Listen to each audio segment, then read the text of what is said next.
Welcome to the third part of thermal properties of matter. In this part, you will learn about the relation between coefficient of linear, superficial and cubical expansion and practical applications of thermal expansion. Relation between coefficient of linear expansion, superficial expansion and cubical expansion coefficients. First of all, we will derive the relation between coefficient of linear expansion and superficial expansion. For this, consider a square metal sheet of a side L1 at the temperature theta 1, and after that at theta 2 the temperature will be theta 2 and the side will become L2, as I have shown already in the diagram in the slide of superficial expansion. On heating, we have already derived that L2 will be L1 into 1 plus alpha theta 2 minus theta 1, and if area A2 is then the value of A2 will be L2 square, and that will be L1 into 1 plus alpha delta theta whole square. By opening the square, you will get 1 plus 2 alpha delta theta plus alpha square delta square. You know that delta theta is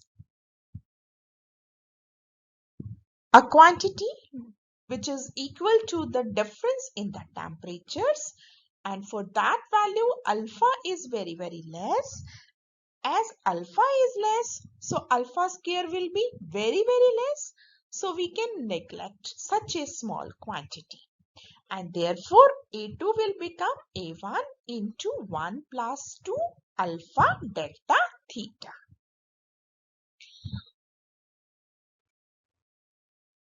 Also, you know that by the superficial expansion formula, A2 will be equals to A1 into 1 plus beta delta theta. That means beta is equals to twice of alpha. Or you can say alpha is beta by 2. And thus the coefficient of superficial expansion of a sheet is twice the coefficient of linear expansion. Now, let's derive the relation between coefficient of linear expansion and coefficient of cubical expansion. And for it, consider a metal cube of initial side L1, and after the temperature rise, it will become L2, as we have discussed in the previous part in the topic of cubical expansion. So L2 will become L1 into 1 plus alpha delta theta.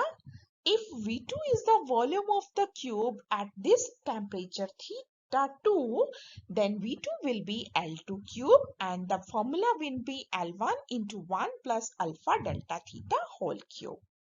By opening the cube, you will get L1 cube into 1 plus 3 alpha square delta theta plus alpha delta square plus alpha cube delta theta cube.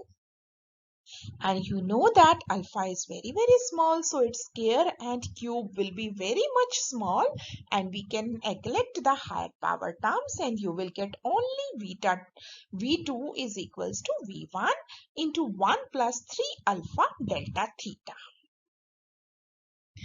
Again, from the superficial expansion of the sheet, V2 is equals to V1 into 1 plus gamma delta theta. So by comparing it, you will get gamma is equals to 3 alpha. That means alpha is equals to gamma by 3. So the coefficient of cubical expansion is 3 times the coefficient of linear expansion. And therefore the relation between the three is alpha is equals to beta by 2 and that is equals to gamma by 3. Practical applications of thermal expansions.